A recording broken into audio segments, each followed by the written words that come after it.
Greetings, fellow worker slaves, podcasting at 128 kilobits from the Fortress of Squalitude, not far from the Redneck Mecca. This is the Atheist in the Trailer Park podcast. I'm your host, Tucker. Professor Fuzznuts is staring me in the face, demanding attention. Yes, it's a podcast hosted by a guy and his cat. Get over it. And as you can no doubt infer from that opening, America is back this episode. I had planned on letting her do the opening sting, but I was tired when we recorded, and it slipped my mind. So you're stuck with me. This episode is going to end a bit odd. The version of the program I'm using to record Skype calls cuts off the recording after a while, and since America and I had been talking for almost 2 hours at that point, I didn't want to restart the program as we were done with all the news stories and we're just kind of gabbing. Unfortunately, America will only be on one more episode this month, as her schedule's kind of busy. Not really surprising with Thanksgiving coming up. That will, however, be a special episode, as the weekend she's free would normally be an Apocrypha episode, and rather than screw up the numbering sequence, I figure I'll just cut and post 2 episodes that week. With that being said, let's get to America and the news. This is a fantasy business, Reverend. You can have any truth you want. And so can you. Isn't that why you're here? Isn't that why you are? This first story is from CBS News. In Jerusalem, they believe they have found the walls of the tomb of Jesus. Dum, dum, dum. Thunder, lightning, dramatic music. And the article says, in the innermost chamber of the site, said to be the tomb of Jesus, a restoration team has peeled away a marble layer for the first time in centuries in an effort to reach what is believed to be the original rock surface where Jesus' body was laid. Many historians have long believed that the original cave, identified a few centuries after Jesus' death as his tomb, was obliterated ages ago. But an archaeologist accompanying the restoration team said ground-penetrating radar tests determined that cave walls are in fact standing at a height of 6 feet and connected to bedrock, behind the marbled panels of the chamber at the center of Jerusalem's city of the Holy Sepulchre. I don't understand how we ever lost Jesus' tomb, because that seems like a really important thing to always remember. Yeah. Not only that, there are historical accounts of people going to the Holy Land and being told different locations where Jesus was buried or where this particular event happened. Right. And, like, there's accounts that, you know, that date from shortly after when Jesus was supposed to have been crucified, where, you know, there's no discussion of, well, this is the site of the tomb, or that is the site of the tomb, of the crucifixion or whatever.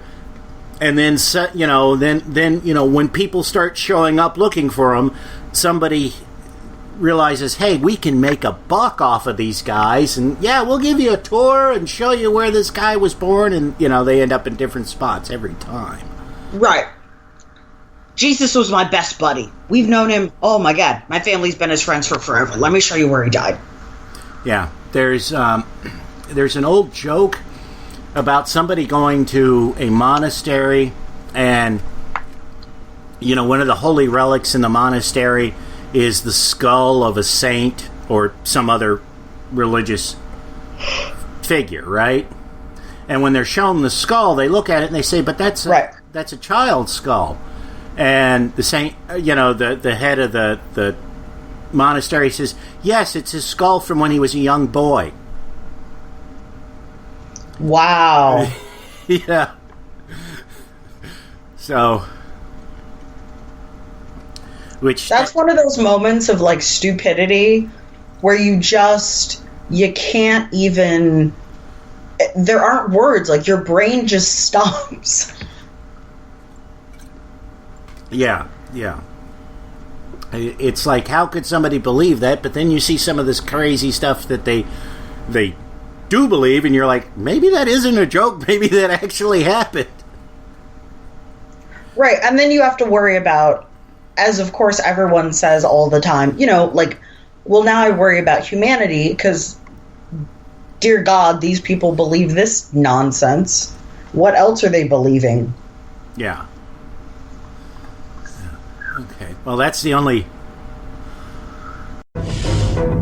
Ah, Kirk, my old friend. Do you know the Klingon proverb that tells us revenge is a dish that is best served cold?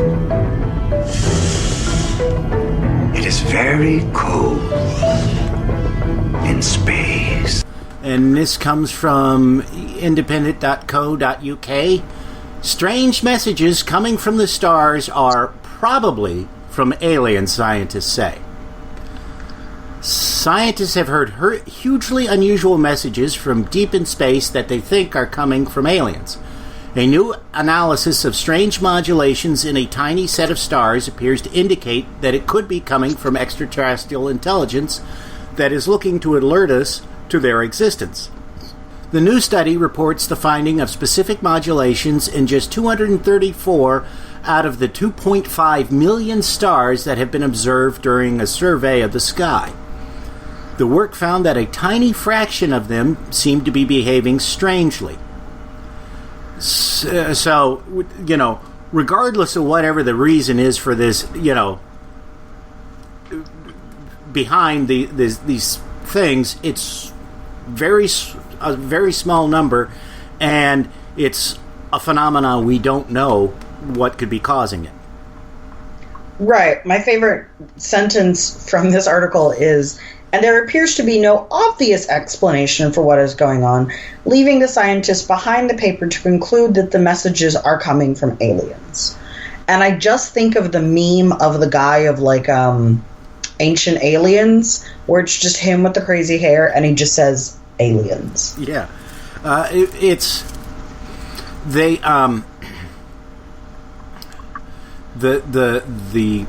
There's a star called Tabby's star that's 1,500 light years away from us, and it's really odd. People are thinking that if it is aliens, they have no idea. Of course, they're thinking that we're watching the aliens build at what's known as a Dyson sphere. I don't know if you know what that is. I feel like I do. Refresh my memory. It is basically what somebody would do is when they needed more space and more energy, is they would build a giant ball around their sun, and they would use that to collect all the solar energy and to have more living space. Okay. In the Next Generation episode Relics, they find Scotty orbiting one. Okay.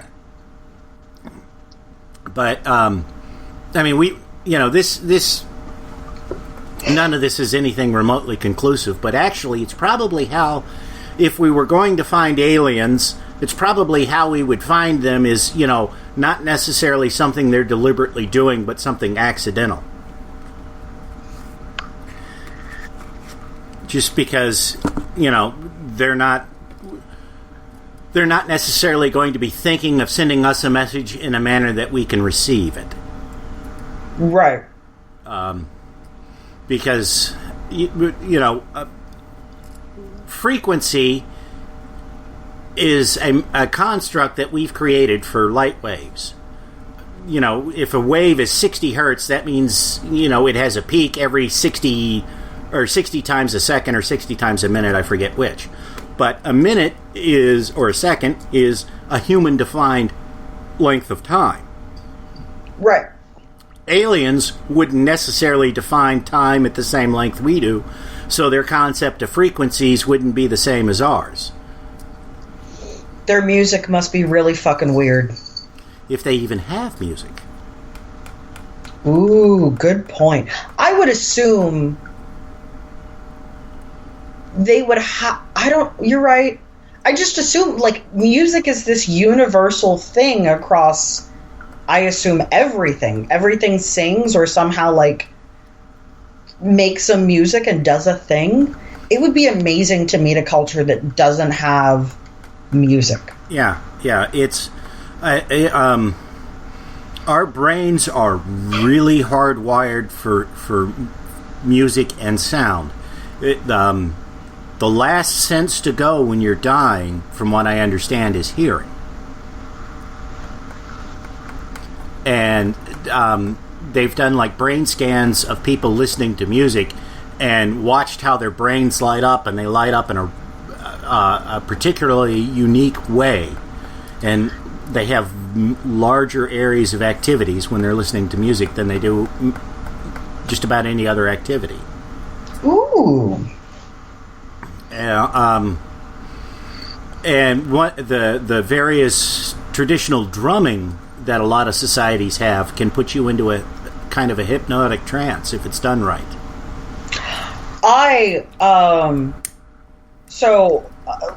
I became an atheist and skeptic before I discovered the kink community. So I was a skeptic and real anti-woo when I discovered kink. And someone was like, America, let's go to a drum circle. It's going to be this really amazing thing. And I'm like, nah, I'll be okay. Like, that's way too woo for me because it just is. And they're like, no, go do the thing. So we do the thing. And it was incredible. And the whole, like, scene situation is sort of set up. But once the drums start playing, like, it was really kind of awesome how they would change it and my mood would completely shift. And I get why it happens, but if I would have been any less of a skeptic, it would have been that woo, the power of, you know, your energy with another person and your energy with the music. And I'm like, that was super cool. I'm glad I did the thing, and could be enough, or could enjoy it enough without, like, ruining my own moment by, you know, trying to be a skeptical asshole. Yeah. When I was a budding skeptic, before I really started applying skeptical thinking to lots of stuff,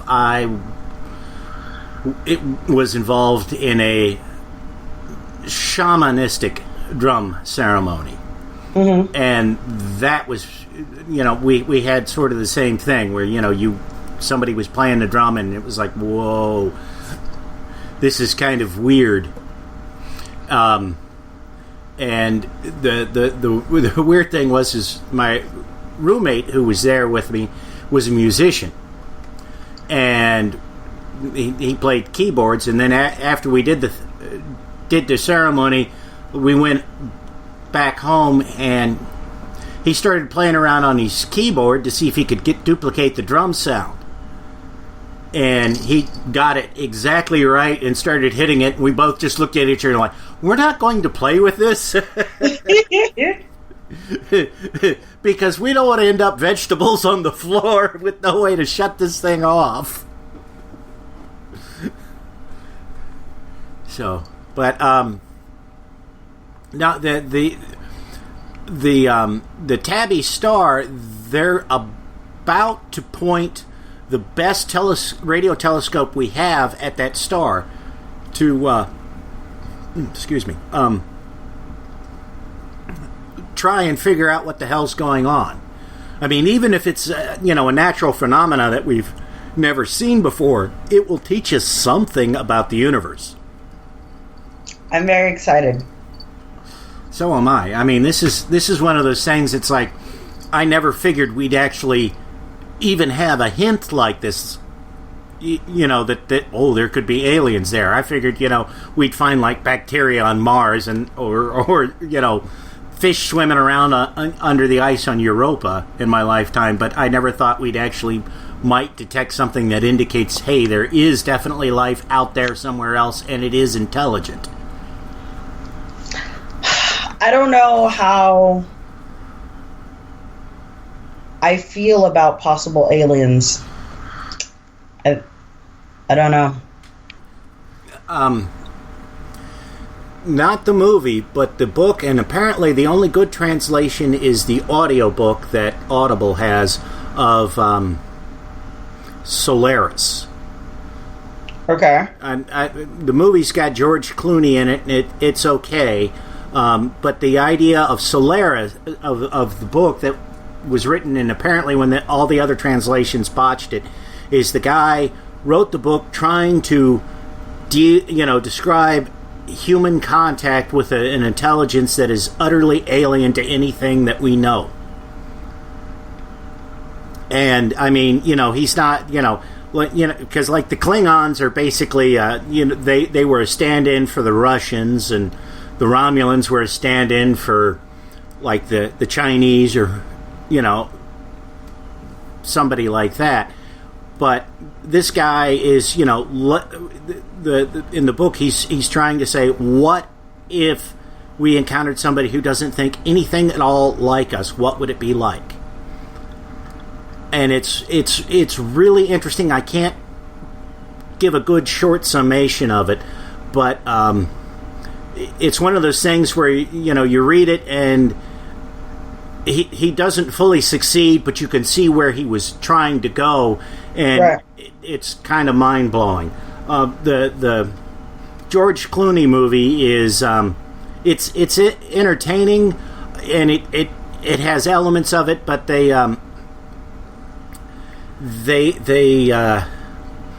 do some weird stuff that when you realize when you stop and think about what's going on, you won't necessarily pick up on it when you're watching the movie. But afterwards, if you stop and think about what's going on, you're like, this actually isn't that good of a story, because it doesn't say good things about Clooney's character. Right. I've never read the book. I've never seen the movie, and I thought I was all about like all the sci-fi. I'm really disappointed in myself right now. Well, it's kind of obscure. There's been two versions of the film. There's the Clooney one that they did about 10 years ago, and there was a Russian version done in the 70s, which I haven't seen, but I've heard good things about. But the audiobook that Audible has is really good. I haven't read the print version, so I don't know how the translations differ. But it's it's a pretty interesting concept, and if you watch the Clooney movie, you'll get an idea of it. But like I said, you won't get the full picture, because they changed it from the book.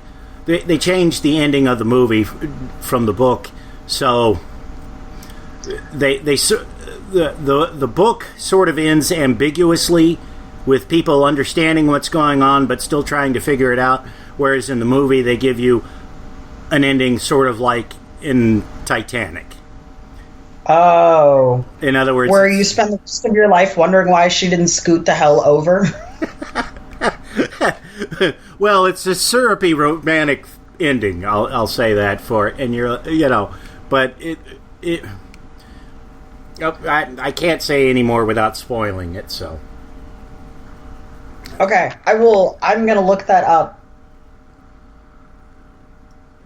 Yeah, Stanislaw Lem is the author. He was a Polish author who he wrote a number of science fiction books that made it to the West, and he was really popular.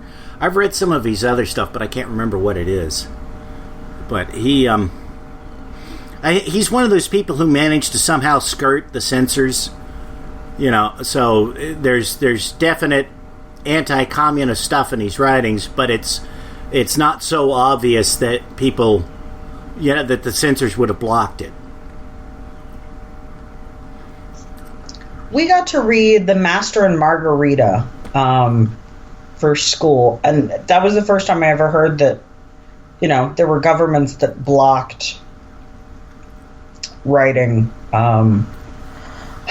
won't go into my poor Texas education. Anyway. That's kind of surprising because, of course... how old were you in 90? In 1990? 2. Okay. Yeah.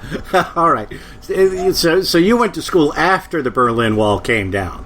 Yes. Yes. Because, I mean, I was,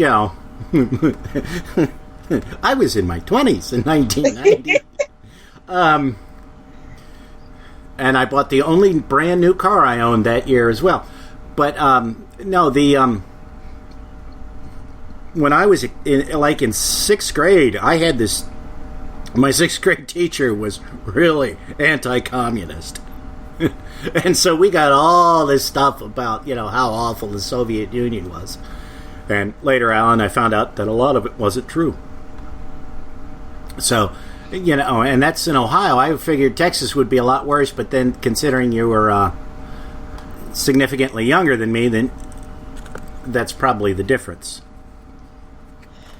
We also, maybe it's because all of our schooling seemed to be just like standardized testing. Mm-hmm. They glossed over a whole hell of a lot in history class. Like I said, I was a grown adult in college before I learned about Japanese internment camps. And I still, randomly, I'll just try and throw it out there because Pearl Harbor Memorial Highway bothers me a whole shitloads, right? Like, I get it, but it bothers me because I'm like, yes, but what did we do after? Like, let's, remember Pearl Harbor, and then let's maybe also make a comment about the shit we did later on. Yeah. And here in Tucson, the Catalina Highway that everybody takes up to get to the top of the mountain, it says was built by Japanese internment camp labor. And people have no clue what that means. None whatsoever. And they're like, oh, we brought Japanese people over here? And I'm like, no. No. Right. I'm like, they were already here. We put them in little, stocks, like you put cattle, and then made them build shit. So we will not go on that tangent, but I was really mad to learn how much I didn't know. Yeah. Have you read A People's History of the United States by Howard Zinn? No. I haven't read it, but I know a lot of people who have. It starts with the perspective of the Native Americans when Christopher Columbus arrives in the Americas. Okay. And it goes from there. And it's, it's a lot of the history that you don't get elsewhere. All right. I'm going to look that up. She blinded me with silence. Okay. Well, you want to take the next story? Yes. And this is a story that is very close to my heart. Because I have this undying hatred for all people who do not vaccinate. As somebody who works in pathology and works in a hospital and has helped with something like 150, 160 autopsies, people who do not vaccinate need to be beaten soundly in places that will not show bruises. So, fatal measles complication killed patients years later. A deadly measles complication that kills kids years after they seemingly recover may not be as rare as doctors thought, researchers said Friday. The fatal and incurable complication has killed at least 16 California adults and children, the researchers in Los Angeles and San Francisco said. They said they're afraid the condition is far more common than anyone thought, and say it strongly reinforces the need for vaccinating every single child who can be. And I'm going to mispronounce this, but the condition is called subacute sclerosing. I'm not even going to try and pronounce this last part. Panencephalitis. Thank you. SSPE for short. It is caused when the measles virus stays in the brain, usually for years after a young child is infected and has recovered, leads to seizures, coma, and death. There's no treatment, and no one has been known to survive it. Measles is one of the most virulent diseases out there. If you are not immune to this disease, then someone who has it can spread it to something like 97% of people who are not immune to the disease. A single vaccination, you're like 75% immune already. We wiped it out here as a place of origin in like 2005, and it's back, and I'm furious. We had a measles outbreak at work, and because of the way the hospital is situated, the patient they think is patient 0, they brought through a back entrance that sits in between radiation oncology and the children's cancer ward.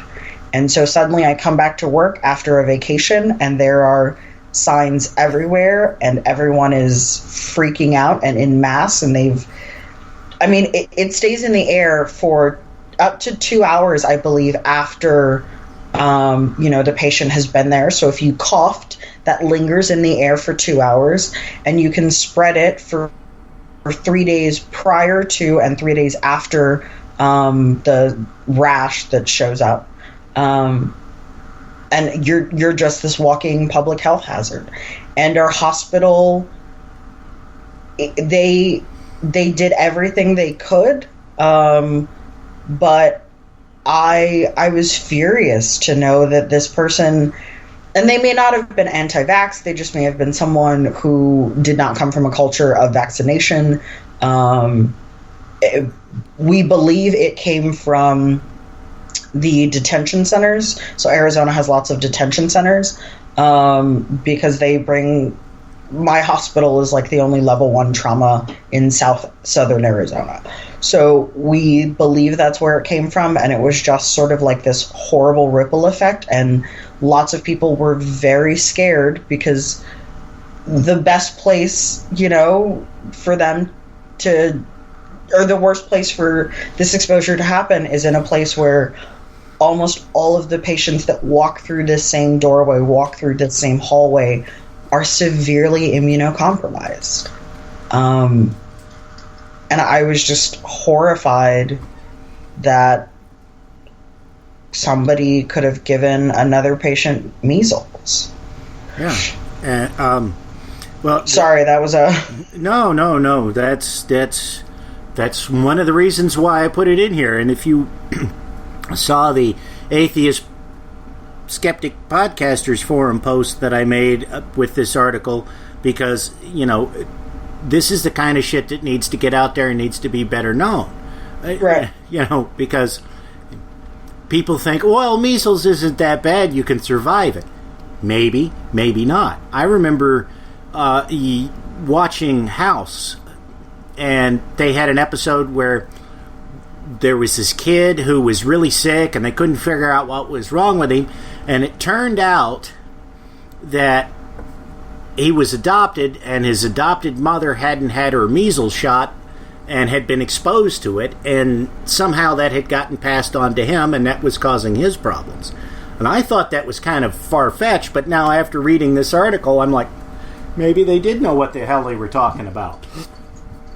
I discovered, and one of my pathologists just said this in passing. She was saying something about strep throat possibly leading to heart damage. Yeah. And it was this moment of, oh, holy cow, something that I think, I get strep throat and I take care of it. And she was like, oh no, there are a lot of side effects and complications that you may not even realize you could end up with because you thought it was this simple little cough. And I was like, holy shit. I love medical science, and I wish everyone else did and did their best to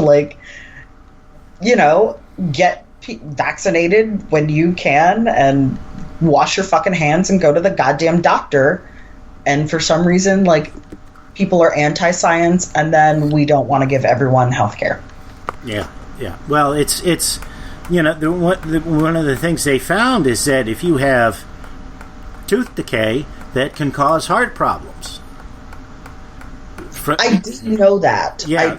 I know. Why do I know that? I don't know. And these are things that are seemingly unrelated. Right. And who would have thought that something, like measles, which doesn't necessarily kill you, could later on cause a condition that'll kill you. And I don't know if you saw that letter that they republished a few years ago by Roald Dahl. Yes. Talking about his daughter that had died of, encephalitis caused by measles. Yep. And, that I thought was bad enough, but this is even worse. I mean, because encephalitis, they can treat, certain forms of it now. But this, apparently, they can't do anything. It's like if you get mad cow disease, all they can do is sit there and watch you turn into a vegetable and die. And rabies. Apparently, after humans get rabies and the symptoms present, we're fucked. I feel like someone should weaponize that so I can actually finally have my zombie apocalypse, but... Some people may be naturally immune to rabies. It would be me, Tucker. The zombie apocalypse would happen. I would be immune and not get to be a zombie and eat everyone. And you sound so disappointed in that. You're right. Maybe I should put a caveat on there that I'm not crazy. But it would be kind of cool to roam around and get to bite somebody in the ass and be like, haha, fuck you, I always hated you in life. It's either that or I've got to lock the vegans in my basement because it's the last time I'm going to get, grass-fed organic meat. So... I believe we have a show title, Vegans Are Grass-Fed Organic Meat.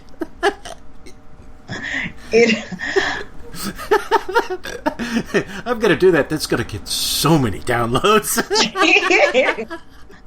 I'm telling you, there was a billboard up that was from PETA that said, why do we only eat some of the animals and not the others? And it had cats and dogs and rabbits and horses and then cows and chickens and pigs.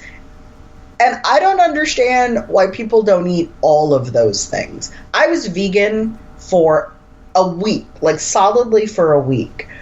And it genuinely got to the point of this woman walked her dog in front of me, and I had to have a serious, emotional moment of, you will not eat this woman's dog. You need to go to the grocery store and solve that problem in another way. But I'm suddenly, the dog is there, I can smell steak in my head, and it's going to get weird. And I was like, you know what? Veganism is just not for you when you're thinking about eating live animals. Yeah, I'd actually, we do eat rabbit. Not everybody, of course, but I mean, there are, lots of people do eat it. And there was I think it was called, I don't remember the name of it, but there was a burger chain that sold rabbit burgers. Ooh! And they did really well right up until Easter. Right. and then the business plunged so bad that they went under. But apparently they were doing, gangbusters business until then. You probably haven't heard, but Arby's in some areas is going to be serving venison. Ooh. Yeah, they're test marketing it in 7 states. I forget. It's not very many, and they're gradually rolling it out. But one of the Arby's in Nashville is going to be selling it. And it's like, wow, I wish I had a car. I'd go there. It's been a long time since I've had some Bambi. I have never had venison, and I want to try it. Truly, I don't think there's anything on this world that I wouldn't eat. Let me eat it first, and then tell me what it is. There's not anything that I wouldn't eat. There's a few things. It'd be an experience. Yeah, there's a few things I wouldn't eat. Venison is really good. It has, it's sort of like beef, but it's got a kind of a spicy flavor to it. Not really. Yeah, sort of like say allspice. Not a hot peppery kind of spicy, but like allspice to it. Yeah, it's good. It's not like you can't use it as a substitute for beef and everything, but there's a lot of things where you can put it.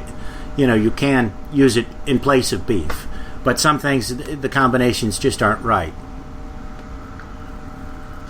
Huh? But you could.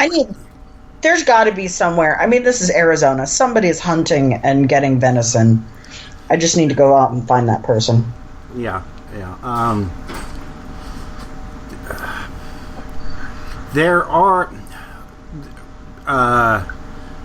game meat is kind of you can sometimes find it in specialty butchers, but it's kind of rare because there's certain regulations against selling, deer, at least in most states. I don't know about Arizona, but you could probably find it at like a specialty meat butcher. Why would there be regulations against game meat or given out? Because it wouldn't be inspected. Oh, that makes sense. You don't want to feed somebody a rabbit that's filled with worms or something. Right, or near Oak Ridge, Tennessee, where the a lot of work for the atomic bomb was done. If you drive by there, drive on some of the highways there, you will see signs up telling you explicitly not to hunt or fish because the animals are contaminated with toxic chemicals. Oh no! Yeah. I used to know a guy who his dad worked for somebody connected with Oak Ridge, and he said, that they had a huge problem because they had this vat of radioactive mercury, and they couldn't figure out why the levels kept dropping. And then they realized, it's a concrete container, and concrete is porous to mercury, so it's slowly leaching out into the water supply. Oh no! Oh god! Yeah. So, but there's all kinds of warning signs. They're not big giant signs. They look like an ordinary street sign, and then as you get up close, you can see it says do not. This has been contaminated.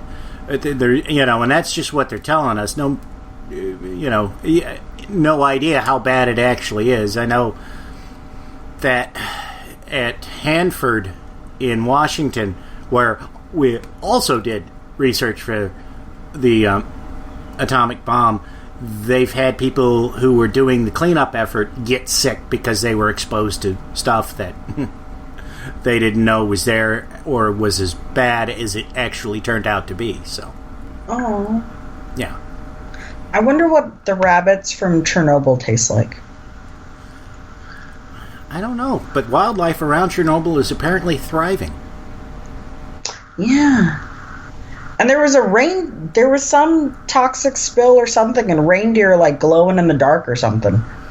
No, they don't glow in the dark, but they are radioactive. Are you telling me that I can't believe everything I read on the internet about glow-in-the-dark reindeer.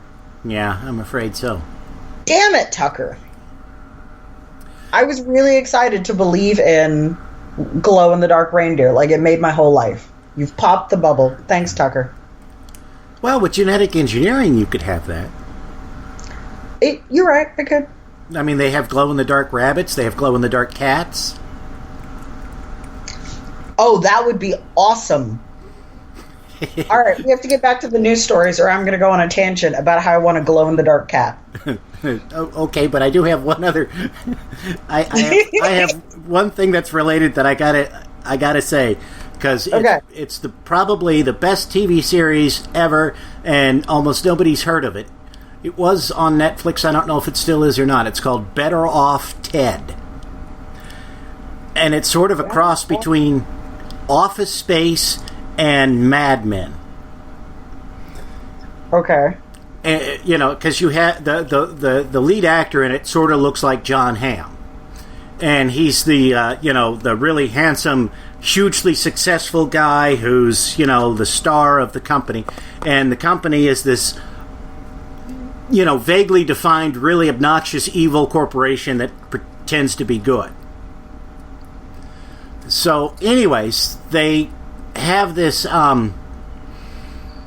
program where they're going to be doing all this environmentally friendly stuff. And one of the things they come up with, the nerdy research scientists come up with, is a glow-in-the-dark squirrel that they call a fire squirrel. And one of the characters, as part of the program, puts this beautiful rooftop garden on the company building, right? And that's where the radioactive, or not the radioactive, but the glow-in-the-dark squirrel is. And because it glows in the dark, it can never sleep, so it goes insane. Oh, no! Oh, God.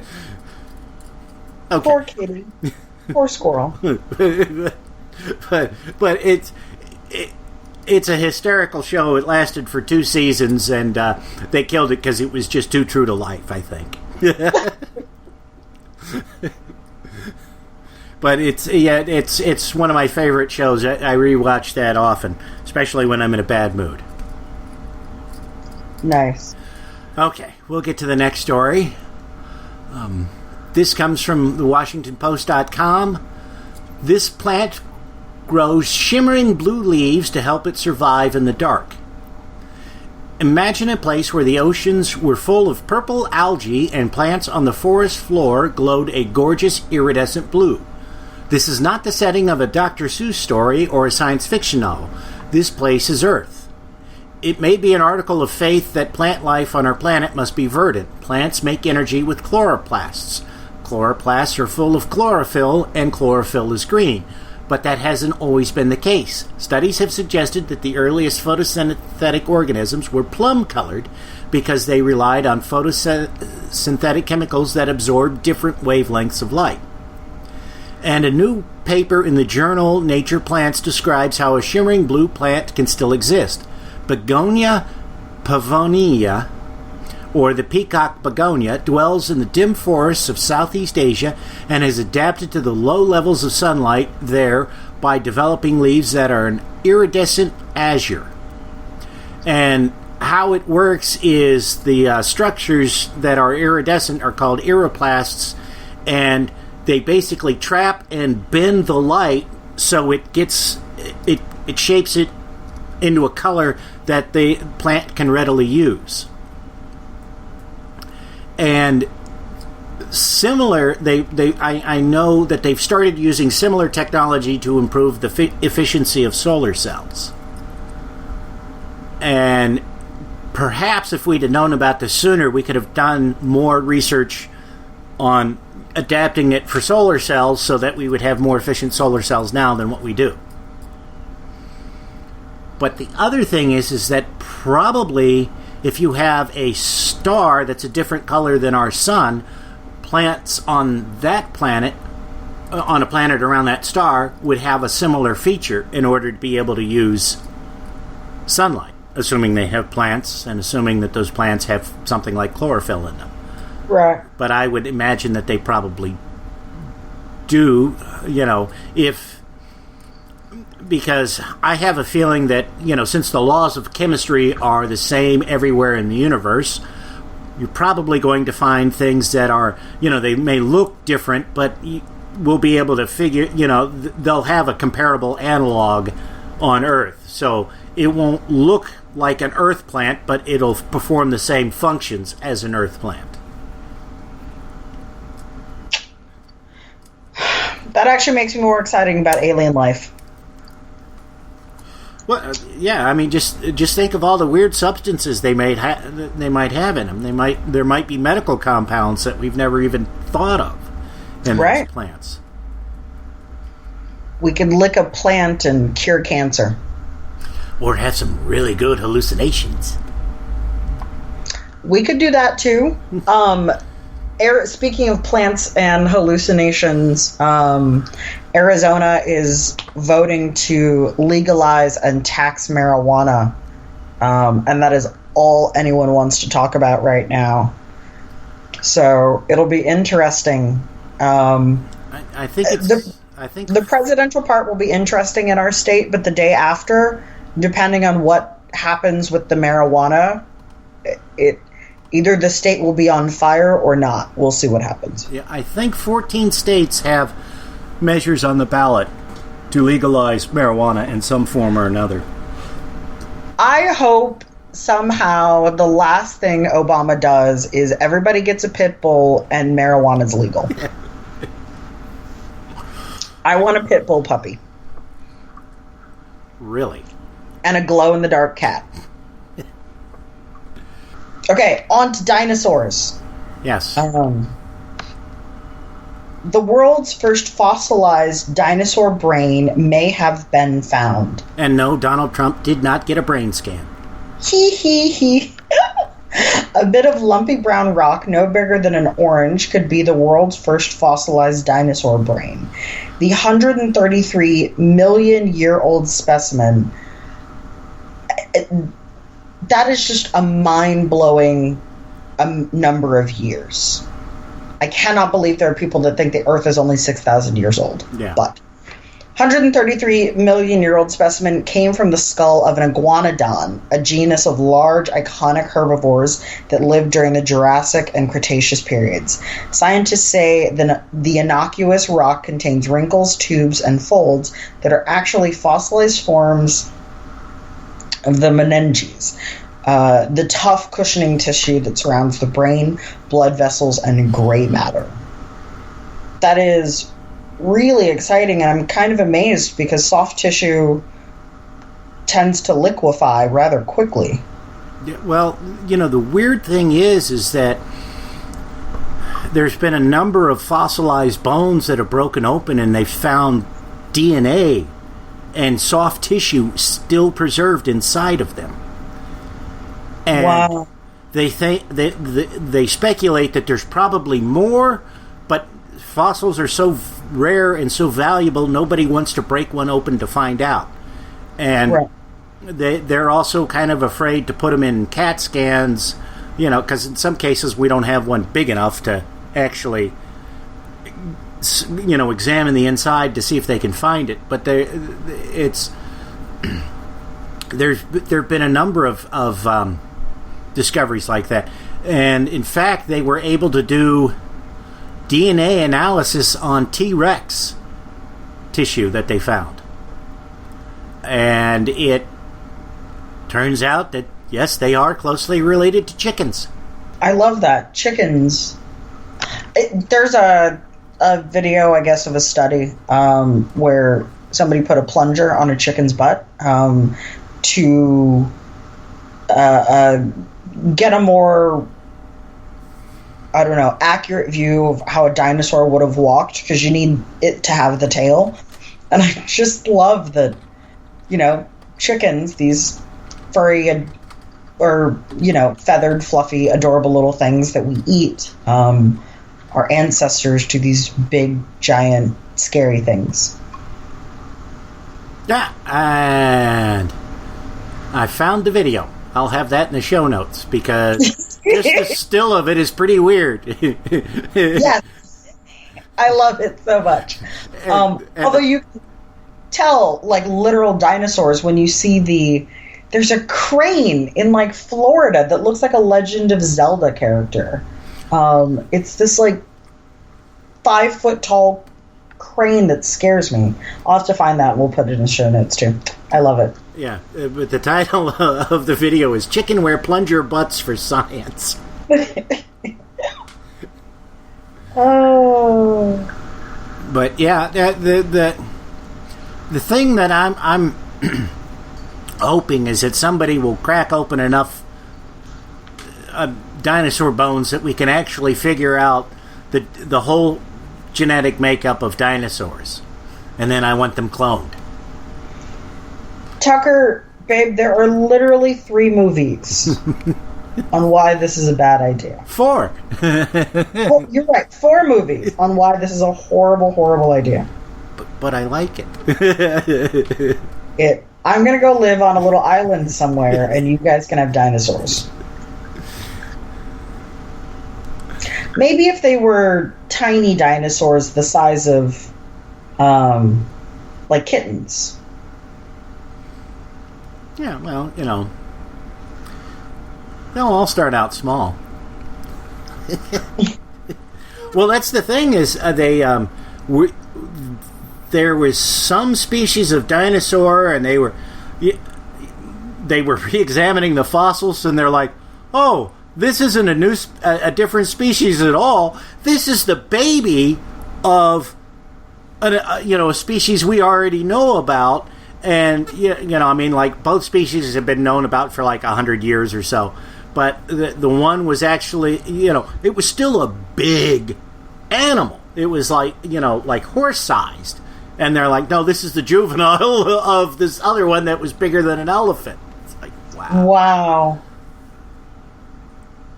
So that's just, that's one of the reasons why I'd like for us to be able to do it, because then we could see, oh, hey, this is how they developed, and this one is different than this other one, and these aren't different species; they're the same thing, or this is, we didn't have any concept of this aspect of their lives. It would just be so interesting, and they might eat lawyers.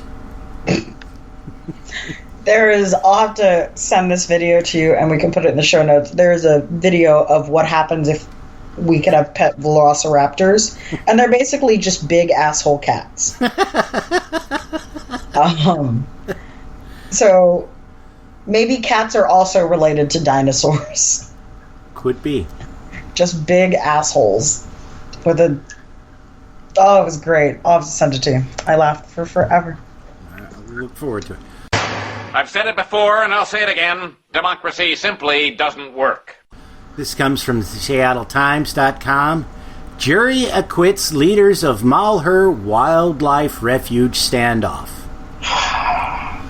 That's those the Bundy nutters who took over the bird sanctuary in Washington State, and the jury found the brothers Amon and Ryan Bundy and 5 others not guilty of conspiring to impede federal workers from doing their jobs during the 41-day armed takeover.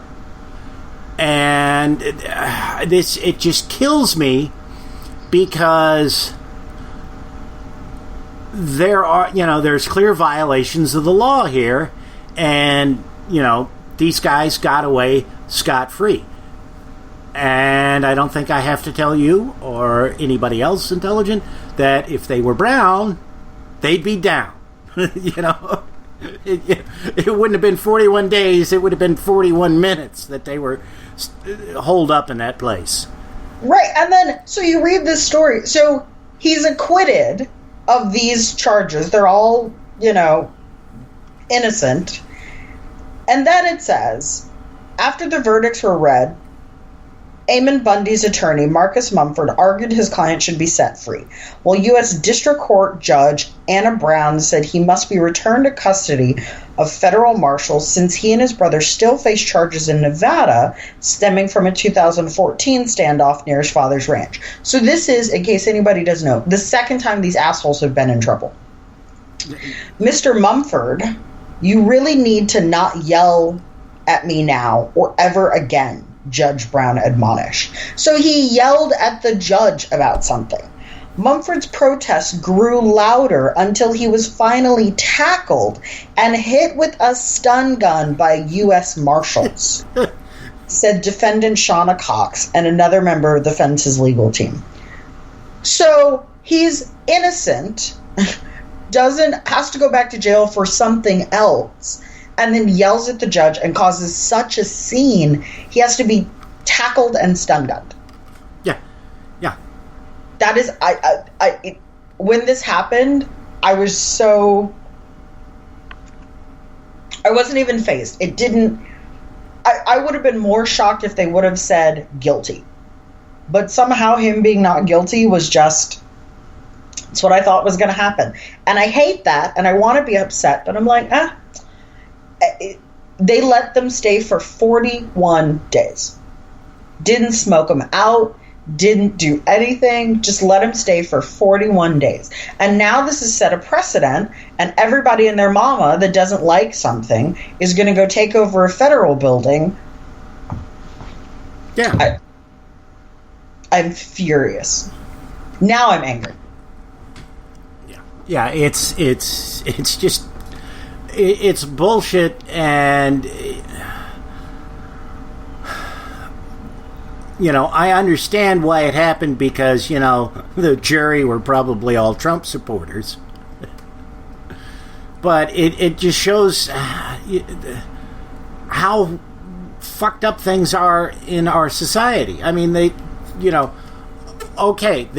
they hang out for 41 days and they walk. But, how long has the folks at Standing Rock been there? I don't think that they've had the big protest for 41 days and they're being, clubbed and tear gassed and everything else right now. And we want to talk about, in this country, it's really big about, people who are living on state assistance and doing all these things and taking advantage and yada, yada, yada. So they sat in the federal building for 40 days on federal land, kind of, preventing people from using the facility. They destroyed native artifacts that were in the building. And ones that were outside as well. They bulldozed some stuff. Yes, and then sat in federal jail where my tax dollars help keep them, and now they're going to fucking continue to sit in jail, and they got PayPal donations and money, and people legitimately were sending them snacks. Of course, we also sent them other stupid things like that box of dicks and the 55-gallon drum of lube. But like, they legitimately, when we talk about the bad people in this country who are just, I don't understand how these guys are the good guys, yet we vilify anybody else who, I don't know, maybe got a welfare check. Like, how are these assholes who wanted to ranch on federal land and I guess started a fire and didn't pay their due like they're supposed to, and now I've got to house them in jail? Like, how are these also not assholes that we want to vilify and roast? Driving crazy. Well, and they caught two of them with stuff in their cells that indicated they were planning on escaping. Oh, I didn't know that. Yeah. They, they had like rope, civilian clothes, and food stashed in their cell. Apparently, the authorities got tipped off those guys were planning on breaking out of jail fairly soon, and searched their cells and found the stuff. Well, I had no clue. Yeah. Now I'm even angrier. And they'll get out of jail. They'll probably won't be charged for anything that happened in Nevada, and then they'll get out of jail. And then in 2 years, something else will happen. When Hillary Clinton or Donald Trump or whoever the hell is president, they'll freak the fuck out then, and then they'll go take over something else, and then we'll just, like, book them into PubMed. Or Club Med. Club Fed. I wish... I don't even want them to go to jail anymore. I'm tired of my tax dollars paying for them to have a place to stay. And didn't one of the guys... He was a rancher and was using... He was also like a foster parent. Right. That was and had like 7 or 8 boys 11 that he was using as his ranch hands. He had 11, and he, basically the money the government was giving him to be a foster parent was what was keeping his ranch afloat. Jesus. And after, he was on camera telling everybody this, and after that, the state child protection authorities came and took the kids. Good. And that was the guy who got killed because he tried to pull a gun on the cops. But, I'm thinking, when I heard that he had 11 kids, it's like, well, shit, no wonder he's out there and saying they'll never take him alive. I wouldn't want to go home to 11 kids either. Right. And why was he not vilified? So he is very obviously, again, in another situation, taking advantage of the federal government. I hate all of these people. Absolutely all of them. I'm so mad. Okay, well, you want to take the next story? Yeah, sorry, as I'm like fuming over those assholes. And here's another story for me to fume and be pissed off about. Trump supporters vandalize openly gay candidate's home with death threat. Chris Schwartz, who is running for a position on Black Hawk County, Iowa's Board of Supervisors, claims that the home he shares with his boyfriend was vandalized with death threats following a confrontation with a local right-wing religious group.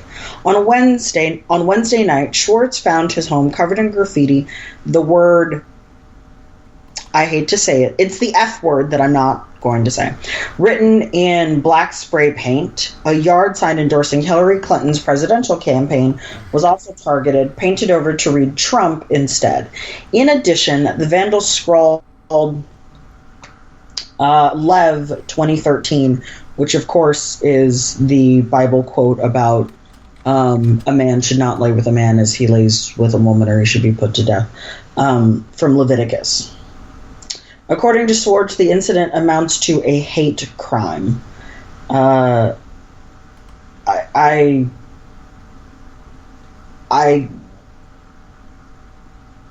horrified that this had to happen to this person, and I can't imagine how scary it must be. I live in a remarkably blue, liberal, hippie, live and let live area. Black Hawk County, Iowa sounds like it's filled with 6 people. I'm surprised he had a Hillary Clinton sign in his front yard. Yeah, that's, I mean, my neighborhood, it's rare to ever see any signs, but, I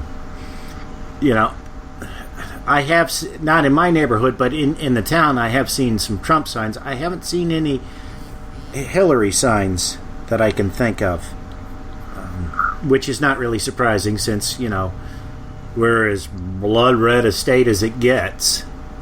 Right.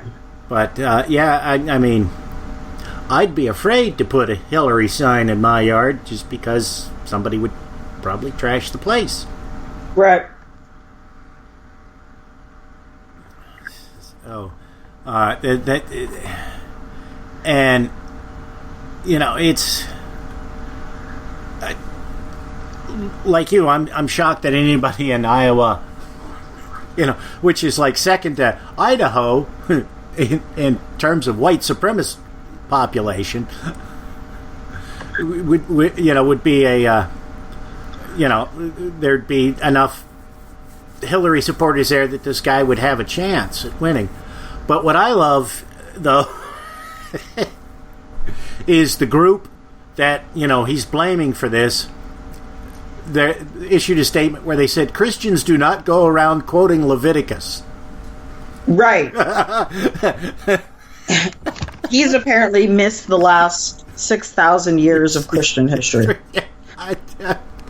It's all the time that Leviticus is quoted, and there's that lovely photo of the guy with the tattoo that has Leviticus 23:20 on there, but doesn't have the part about, or 20:13, and doesn't have the part of Leviticus where it says you're not to have tattoos. Right.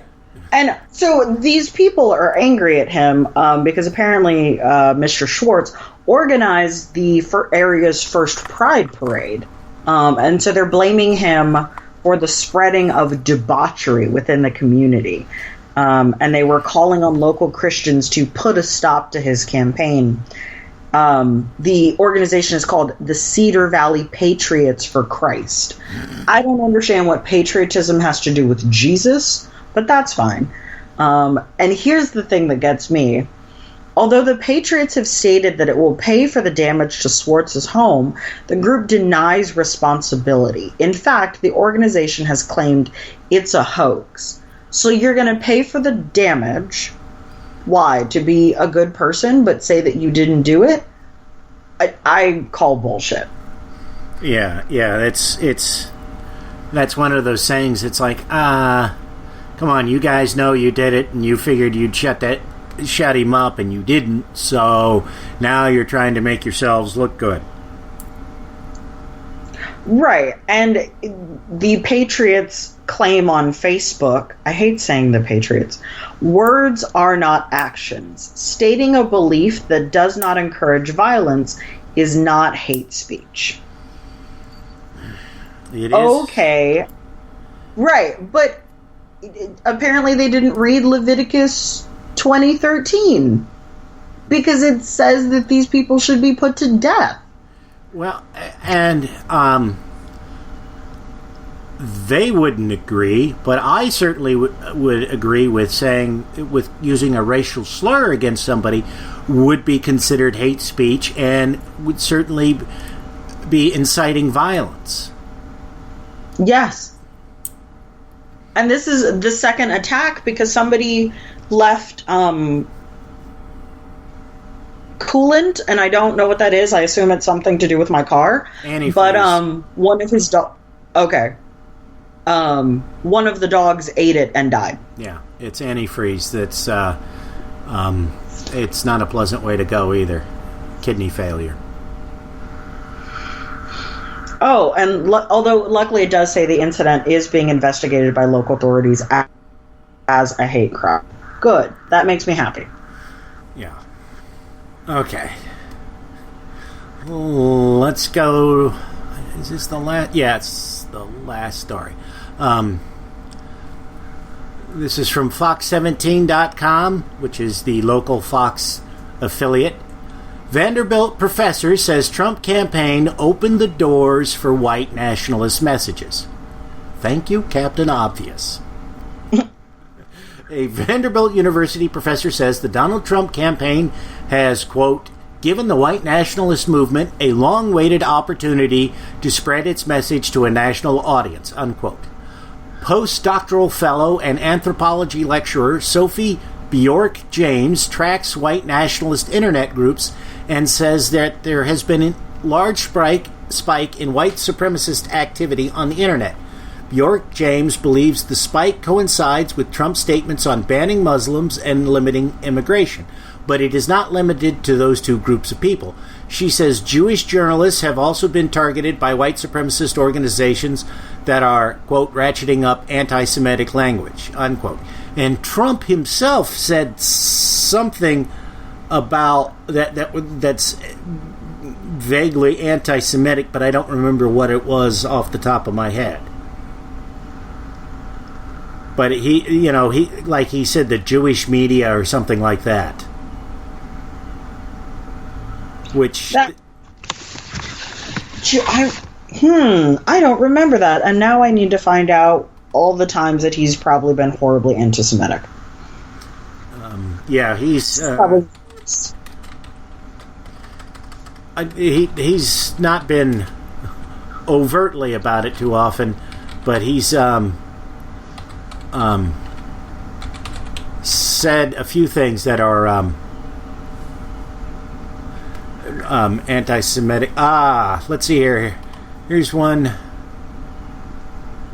Let me see here. Oh yeah, well there's that that he had that. I said, bad guy, really. Oh, there was the Hillary thing. Yeah, with the Star of David on it. Yep. But he said something about like the Jews in the media, or something along those lines.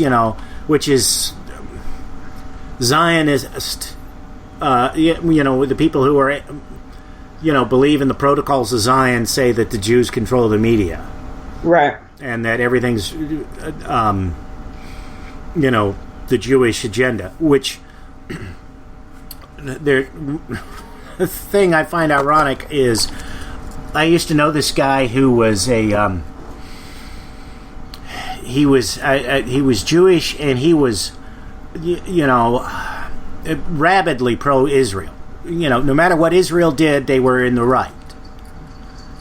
And unquestionably that Israel never did anything wrong, and he used to argue all the time that if somebody nuked Israel, the New York Times would try and find a way to make it Israel's fault. But if you know anything about the racists, they refer to the New York Times as the Jew York Times because they believe the Jews control the paper. Oh, I didn't know that. Oh God. Yeah, which who the hell knows? So guess what happens in 9 days? We're almost there, Tucker. I know, the election. I will be so glad when this is over. I'm almost to the point where I don't even care who wins, just get the damn thing done with. Right? I mean, truly, I don't even know. I don't think our lives are going to change all that much. I honestly do not see Donald Trump becoming president. I say that, and then a lot of people are going to say, oh, no, it's not going to be a big thing. And then we're all going to be flabbergasted when he sets the nukes right afterwards. Like the day after, it's going to be massive. But I think it's going to be Hillary. And when Hillary gets into office, I just don't see anything changing. No, if Congress remains in the hands of the Republicans, she's going to be in the same, worse straits than Obama is, because they're going to block everything she does, and they're going to launch investigation after investigation and find nothing or find minor details. Right. And, very little happened there. But if Trump beats Hillary and we have Republican-controlled Congress, then they'll worship him like a god, because the only persons they hate more than Obama are the Clintons, and we all know how much they hate Obama, so he'll get to do whatever the hell he wants, and they won't care, because he's beaten the Clintons, which they've been unable to do for 20-plus years now. Oh, the world. It'll be... I am genuinely excited, though, kind of, for the 8th to come and just to see what happens. Yeah, there's some rabidly pro-Trump people that I really want to see what happens if Hillary wins. Yeah. Because I have a feeling they'll have strokes. Oh, yeah. There are going to be a lot of... I mean, we're going to have a first woman president after we had a black man.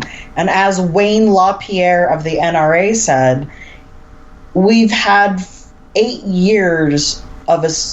What did he say? Something about we've had 8 years of a ethnically or demographically significant president. Let's not let it happen again. So we've had the black guy. We don't need the woman. Yeah, well, I mean, if I had to pick a first female president, it wouldn't be Hillary, but I mean, we could do a hell of a lot worse than her. Right. At least she understands government and things like that. Right, and she's had a shit... I won't even lie. As much as I do not like her, I cannot lie and say she's not an incredibly well-educated and experienced woman. That would just be me being an asshole. I can't lie about that at all. I would not like her to be president of my country, but I cannot say that she is not well qualified to run the country. Yeah. Did you watch the second debate between her and Trump? No, I've not seen any of them. Well, I didn't make it through but a couple of seconds of the first one. I watched the entire second one, and I listened to the third one. The second one, I'm sure you've seen the pictures of Trump looming over her and stalking her. It was even worse watching it as it happened, because he was very definitely trying to physically intimidate her. Right. And he was throwing everything he had at her, trying to get her to crack, and she was cooler than I would be in that kind of situation. I mean, at some point I would have turned around and at least kneed him in the groin or something, just, because I don't want somebody standing 3 inches behind me like he was doing at times. Right. It would make me incredibly uncomfortable, and I would feel the exact same way. I think she handled it incredibly well, because I couldn't... That is something that... really, all of these debates are great live examples of the way in which well-qualified, well-educated women are kind of treated in everyday situations. Yeah. And I don't react well to physical intimidation, and I would have smacked him in the face with the microphone. But I'm sure she's had to deal with that her whole life.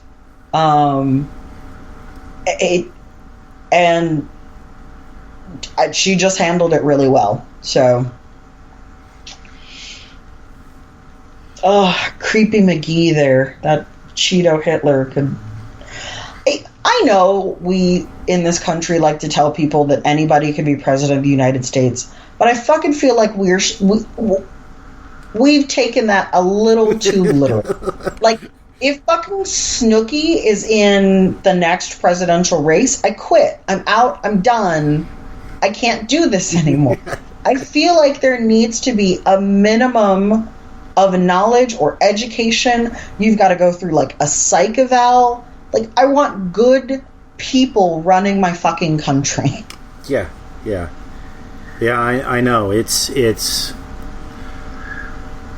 we have real problems, and I'm not sure how to solve them. I don't want to give up on democracy, but we've got to do something, because we're not getting the best and the brightest. And just look at Louis Gohmert, if nothing else. Yeah. And David Duke. Oh my God, let's talk about David Duke.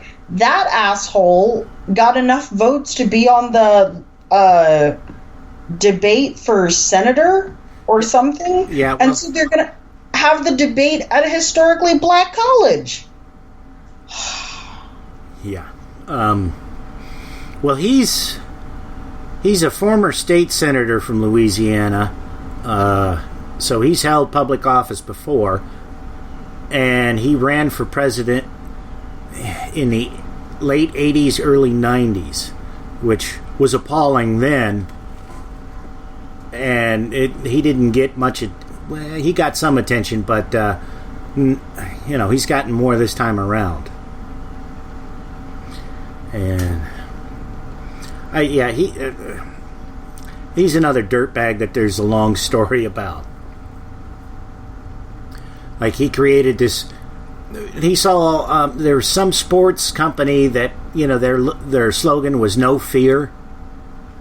So he created this racist organization whose name was an acronym that spelled out "No Fear." Oh, no. Oh, yeah. So when you saw their logo in a window of a vehicle, because that's usually where people would, put the stickers, you didn't know if they, were some kind of sports enthusiast or if they were a racist bigot. And he got sued by the athletic company and had to shut it down, but, it was a number of years before that happened. Some people can be such assholes. Yeah. There's some Christian church downtown, and they give out dollars to people. And it's a real dollar, but with the dollar comes like a prayer. And I can't imagine, a dollar's nothing to me, but a dollar might be something that gets a college kid a cheeseburger for the day when they didn't think they were going to get to eat because they don't get paid till tomorrow. Yeah. And I can't imagine being such an asshole that I would need to bribe somebody and manipulate them into taking my prayer by giving them money. Yeah. Well, and it's like those some of them are doing now where they give what looks like a bill, but when you open it up, it's a prayer. There's no money. Yeah. And a lot of multi-level marketing schemes tried that in the 90s and then realized, oh, this just makes people mad because they feel cheated. So that's a happy little thought. I can't believe that KKK in the KKK. Yeah. Grand Duke, Grand Wizard, whatever you call the. Yeah, Grand Wizard. That's it for this episode of The Atheist in the Trailer Park Podcast. You can subscribe to the show on iTunes, Stitcher, as well as just about anywhere else podcasts can be found. Many of the episodes are also on YouTube. Follow the show on Twitter. @TParkAtheist is the show's Twitter handle. It's on Facebook at facebook.com/trailerparkatheist.com. If you happen to like the podcast, please rate it on iTunes. If you'd like to support the podcast, there's a donate button on the show notes page. You can support it via Patreon at patreon.com/TNTucker. Thanks for listening. Say goodnight, Fosnots. All I know is this violates every canon of respectable broadcasting. Damned cat.